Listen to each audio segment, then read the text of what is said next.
have you ever thought about what it takes to train one of these massive AI language models?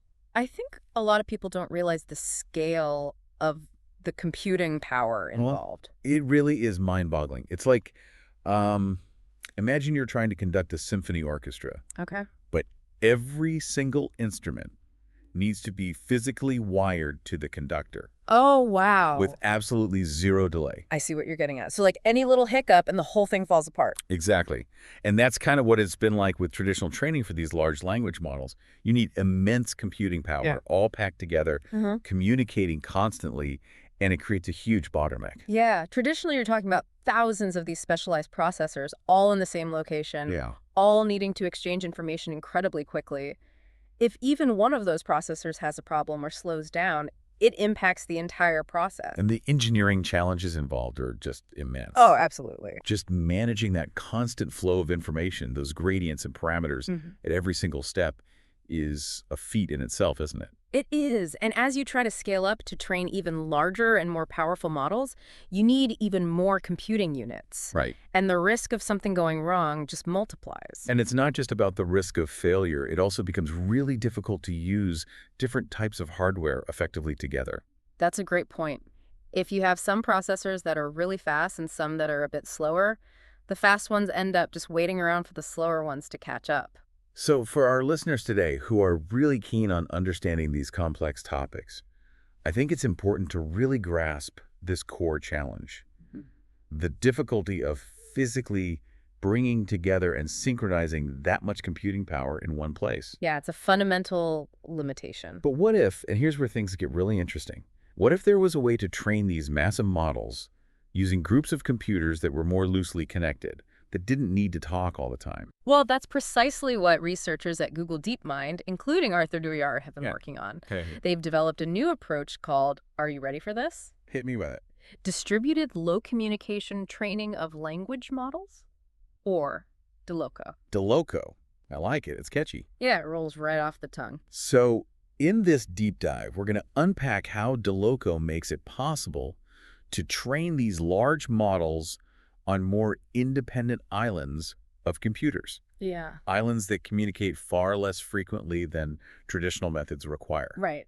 Much, much less frequently. Now, we've got two main sources for this deep dive. Okay. First, there's a fantastic YouTube video by Arthur Duyard himself where he breaks down the DiLoCo research. Excellent resource. And then, of course, we have the original research paper, DiLoCo, Distributed Low Communication Training of Language Models, which is available on our site. For those who want to go really deep.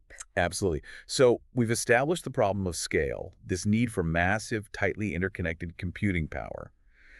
How does DiLoCo offer a different path? Well, it's actually inspired by a technique you might have heard of called federated learning. Ah, federated learning. Okay, yeah, I'm familiar with that. So think about training a model on data from everyone's smartphones, Right. but without ever actually collecting all that personal data in one central location. Right. So each phone does a bit of the training locally, and then only the essential updates, like some kind of summary of what it's learned, are sent back to a central model. Exactly. And DiLoCo takes that core concept and adapts it specifically for training large language models. It's a variant of some established federated learning techniques like federated averaging or FedAv and Okay, FedOpt. got it. So what are the key innovations that set DiLoCo apart? What makes it so effective at reducing communication? The first big difference is the sheer number of training steps that each island of computers performs locally, using its own portion of the training data before any communication takes place. Oh, interesting. So instead of that constant back and forth, each group goes off and does its own intensive learning for an extended period. Exactly. We're talking hundreds, even thousands of these local training steps. And for these local steps, they use an optimizer called AtomW. AtomW.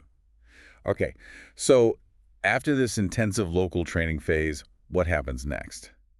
Right. So after all those local steps, each island calculates the difference between its current state, meaning its model's parameters, and the initial state it started with at the beginning of this local training. So it's essentially a summary of what it's learned independently. Precisely. It's like a condensed report of its learning journey. They call this difference a delta. You can also think of it as an outer gradient. Okay, so they're not sending their entire updated models back to the central hub? Nope. Just these deltas, these summaries of change. These deltas from all the participating islands are then gathered and averaged together. And that average is then used to update a shared global model, right? You got it. And the algorithm they use to guide this global update is Nesterov momentum. Nesterov momentum. Now, that's a specific algorithm that's often used in machine learning to help optimize the learning process, isn't it? That's right. It's known for often helping to speed up training and make it more stable. And in DiLoCo, it's acting like a conductor, taking in these summarized learning reports and adjusting the overall model accordingly. So this updated global model is then sent back out to all the islands, and the cycle repeats. Exactly. Rinse and repeat. And this whole two-stage process, the long periods of independent learning followed by these infrequent but focused global updates, is the secret sauce behind DiLoCo's dramatically reduced communication needs. Okay, I'm starting to see how that would make a huge difference.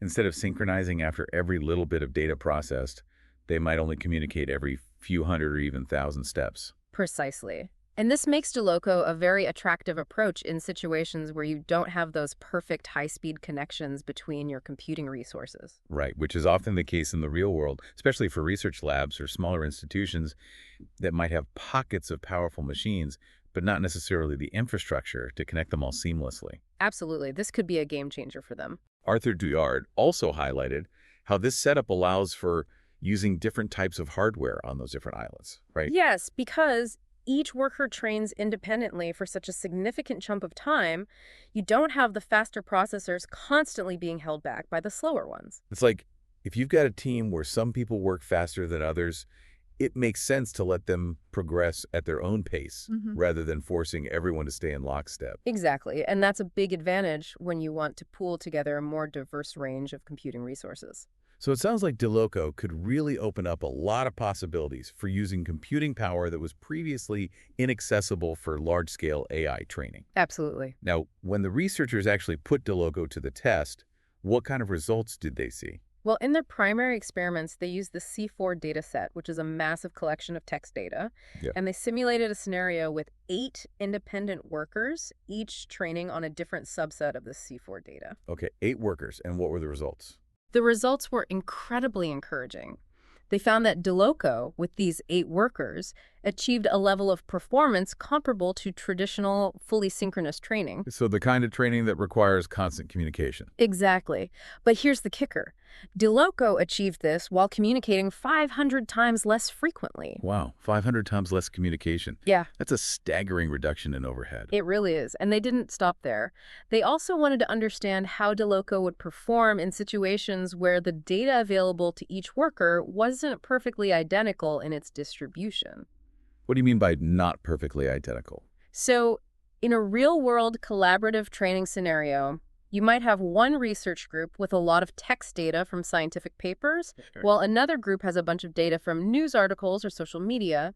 The underlying patterns in those different data sets might vary quite a bit. So it's not all perfectly uniform. Right, it's what we call non-I.ID data, meaning not identically distributed. Okay, non-IID data. Got it. And how did DiLoCo handle that? It actually showed remarkable robustness, even in those more challenging non-IDID scenarios. That's really important because in practical applications, data often comes from different sources and doesn't fit neatly into identical categories. Absolutely. It's a much more realistic test. And then they took it a step further and even simulated scenarios where some of those islands of computers became temporarily unavailable. Oh, interesting. Like as if a server goes down for maintenance or something. Exactly. Or maybe a new set of computers joins the training process midway. And even with those disruptions, DiLoCo showed a really impressive ability to adapt without causing major issues. So if a university lab had to take their servers offline for a bit, it wouldn't bring the entire global training process to a halt. Exactly. DiLoCo can handle that kind of dynamic environment, which is a huge advantage in real-world scenarios. So not only does it save on communication, but it's also more resilient. That's right. And there's another interesting finding. DiLoCo actually performed slightly better than a more traditional approach that tried to achieve similar performance by using much larger batches of data. Okay, larger batches of data. And what's the downside of using larger batches? Well, typically you have 2 options for handling larger batches. One is traditional data parallelism, which is what we talked about earlier. It requires a lot of communication. Right, because all those processors need to be constantly in sync. Exactly. The other option is something called microbatching, which breaks down those larger batches into smaller chunks, Okay. but that tends to slow down the overall training speed. So DiLoCo, with its infrequent communication and efficient use of smaller batches, actually outperformed both of those approaches. Wow, that's pretty remarkable. So the DeLoCo isn't just about saving on communication costs, it can actually lead to a more efficient and resilient training process overall. Now, the outline also mentions that the researchers did some really interesting deep dives into understanding how different aspects of DeLoCo affect performance. They call these ablation studies, right? Yes, ablation studies are essentially a way to isolate the impact of different variables. It's like tweaking the knobs and dials to see what makes the biggest difference. So what do they learn? Well, one really interesting finding relates to pre-training. Okay, pre-training. That's where you start with a model that's already had some basic training on a large data set, right? Like it already has some understanding of language before you start the main training process. Right. And pre-training is often seen as a pretty crucial step for achieving good performance. So what did they find with DeLoCo? Surprisingly, they found that even when they started DeLoCo with a model that hadn't been pre-trained at all, meaning it was starting from scratch, with no prior knowledge of language, the final performance only dipped slightly. Wow, that's unexpected. You'd think pre-training would be essential. You would, wouldn't you? And it actually contradicts some previous findings, particularly in the area of local SGD. So that's a significant aha moment right there. Yeah. It seems like DeLoCo might be particularly good at learning effectively from scratch in this distributed setting. What about the communication frequency? Ah, yes. They did a lot of testing around that. Because in their main experiments, they had those islands communicating every 500 steps, right? That's right. But they wanted to see how much they could push it. And what did they find? Well, they tested communication happening as often as every 50 steps and as infrequently as every 2,000 steps. Wow, that's quite a range. It is. And as you might expect, the more frequent the communication, the better the performance tended to be. Makes sense. More frequent updates would mean that the models on those different islands are staying more in sync. Right. But the key finding was that reducing communication down to once every 500 steps struck a really good balance. You get a massive reduction in communication overhead, but the performance remains strong. So there's a sweet spot? There is. And even when they went as far as communicating only once every 1,000 steps, Yeah. which is 20 times less frequently than every 50 steps, the performance only gradually declined. So DeLoCo can be very efficient in terms of communication and still achieve excellent results. Yeah. That's impressive. What about that issue of data distribution we talked about earlier? The IID versus non-IID data. They looked into that as well. They compared training with data that was identically distributed across all the workers versus training with data that had different underlying patterns, that non-IID data. Okay. And while the identically distributed setup did tend to converge a bit faster initially, the final performance that they achieved with both scenarios was very similar. So whether the data is perfectly uniform or a bit messier, DeLoCo can handle it. Exactly. It's another point in favor of its robustness and practicality. And they also experimented with different numbers of replicas, right? Like adding more of those islands to the training process. Yes, they wanted to understand how well DeLoCo scaled. Did adding more replicas always lead to better results? Well, generally, yes. As you increase the number of replicas, you're essentially bringing more data and computing power to the table, so that tends to improve performance. Right, but they're often diminishing returns with scaling, right? Like, at some point, adding more resources doesn't give you as much of a boost. Exactly, and they did observe that. It seemed like the benefits plateaued after about 8 workers. Okay, But what was interesting was that they didn't see a significant drop in performance even when they used more than 8 replicas.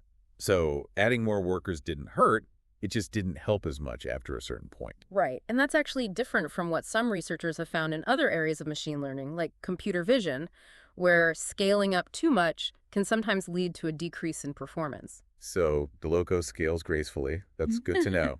They also looked at different sizes of language models, right? They did. They experimented with models of 60 million, 150 million, and 400 million parameters. Okay, so a decent range of sizes.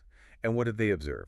Across all those different model sizes, they consistently found that performance improved as they increased the number of parameters. So bigger models led to better results, which makes intuitive sense. It does. Larger models tend to have more capacity to capture the complexities of language. And their hypothesis was that the larger models might be more resistant to any potential noise or inconsistencies introduced during the averaging of those outer gradients. That makes sense. A bigger model would have more flexibility to accommodate those variations in local learning. Precisely. Now, I remember you mentioned Nesterov momentum as being the optimizer used for that global update step. Did they experiment with any other optimization methods? They did. They compared Nesterov momentum to standard stochastic gradient descent, SGD, and ATOM. Okay, those are all very common optimization algorithms in machine learning. And how do they compare? Well, somewhat unexpectedly, Nesterov momentum significantly outperformed both SGD and ATOM within the DiLoCo framework. Interesting. So it wasn't just that Nesterov momentum is a good optimizer in general. It seems like it was a particularly good fit for this specific setup with those infrequent global updates based on the outer gradients. That's right. And their theory is that the way Nesterov momentum sort of predicts the gradient might be particularly beneficial when you're dealing with those accumulated changes captured in the outer gradients. Okay, so a well-established technique turned out to be a perfect match for this new approach. Exactly. Now, you mentioned something called an adaptive compute pool earlier. Can you explain what that is?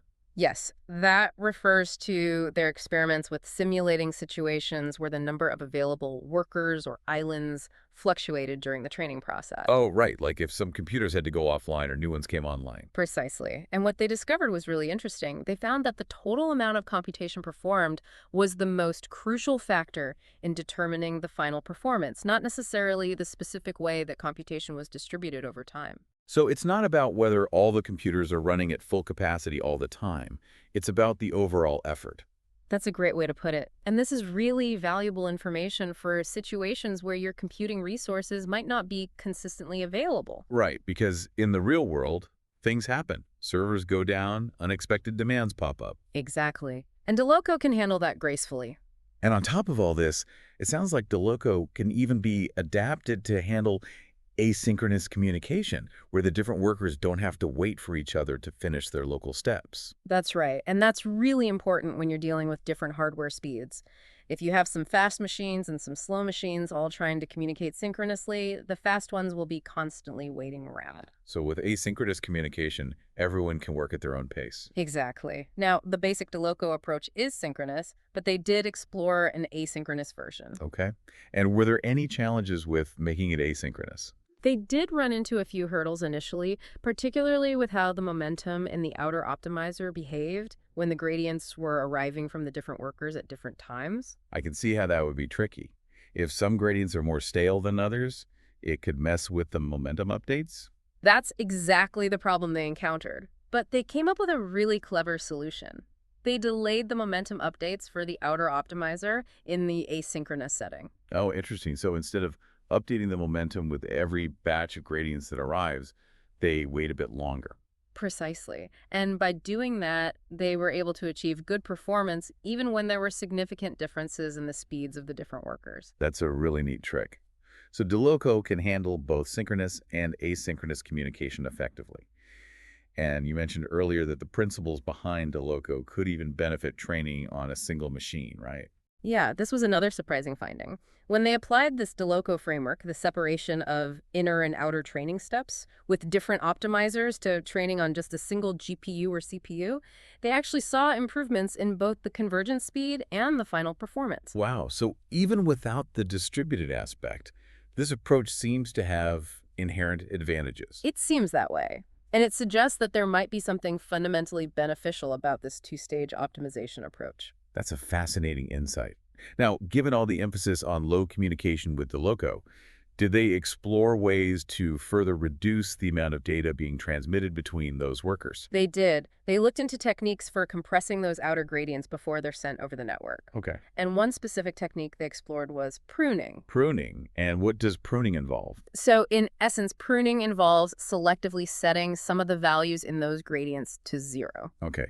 And the idea is that if you can get rid of some of those values without losing too much information, you can transmit the gradients more efficiently. Exactly. And what they found was that they could actually prune up to 50% of the values in those outer gradients with only a very minimal impact on performance, less than a 1% drop. Wow, that's a significant reduction in data. It is, and this could be especially valuable in environments with limited bandwidth or high latency. So DiLoCo is already efficient in terms of communication, and they can be made even more so. Now, it sounds like this has moved beyond purely theoretical research. Were there any real-world tests of DiLoCo? Yes, they actually conducted some successful experiments training models with hundreds of millions of parameters across geographically distant locations using Google's infrastructure. Oh, wow. So training a model across continents. They specifically mentioned Japan, Norway, and the US as the locations involved. That's really impressive. It truly demonstrates the practical potential of DiLoCo for real-world collaborative training efforts. And it sounds like they've also made an effort to make it easier for other researchers to experiment with DiLoCo. They have. They created a simplified toy dataset that essentially mimics the behavior of distributed training on a single machine. So researchers can experiment with the core concepts of DiLoCo without needing access to massive distributed computing resources, Exactly. And they also provided a Colab notebook. which is a free coding environment that runs in the cloud. Right. So others can easily reproduce their findings and experiment with different aspects of DiLoCo. That's fantastic. It really lowers the barrier to entry for other scientists who want to understand and build upon this work. Absolutely. It's a great example of open and collaborative research. Okay, so for our listeners who have been following along on this deep dive into DiLoCo, let's summarize the key takeaways. What's the core message here? I think the most important point is that DiLoCo offers a really practical and robust way to train large language models using distributed computing resources, all while significantly reducing the need for that constant high bandwidth communication that has been a bottleneck for so long. Right, it makes large-scale AI training more accessible. Exactly. And it opens up possibilities for broader collaboration in AI research and development. So research labs, universities, even smaller companies that might not have those massive data centers, they can all potentially contribute to training these cutting-edge models. Precisely. And what are some of the key aha moments that we should really take away from this? Well, for me, it's the resilience of DiLoCo to different data distributions across workers, the ability to handle fluctuating computing resources without falling apart, and the surprising effectiveness of nest-drop momentum in this context. And don't forget the fact that the core principles behind DiLoCo can even improve training on a single machine. Oh, right. It's not just about distributed training. It seems like a fundamentally better way to optimize these models. Absolutely. So it feels like DiLoCo is making large-scale AI training more accessible, adaptable, and efficient. That's a really exciting development. It is. Now, here's a final thought for you, our listener, to ponder. We've talked about how DiLoCo could make large-scale AI training more democratic, giving more researchers and institutions the ability to participate. But what are the broader implications of that? Oh, that's a great question. If those limitations of geography and specialized hardware become less of a barrier, what new kinds of models and insights could emerge? It's really intriguing to think about. What breakthroughs could happen when researchers from all over the world, with different perspectives, experiences, and access to data, can more easily pool their computational power together? The possibilities are vast. It's definitely something to consider. And if you're interested in exploring the technical details of DiLoCo further, we highly recommend checking out the research paper on arXiv and experimenting with the Colab notebook they've provided. We've included links in the show notes. It's a fascinating area of research, and DiLoCo seems to be pointing towards a really exciting future for large-scale AI. Well said. Thanks for joining us for this deep dive into DiLoCo. We hope you've enjoyed it. Thanks for having me. It's been a pleasure. And we'll see you next time for another deep dive into the world of AI.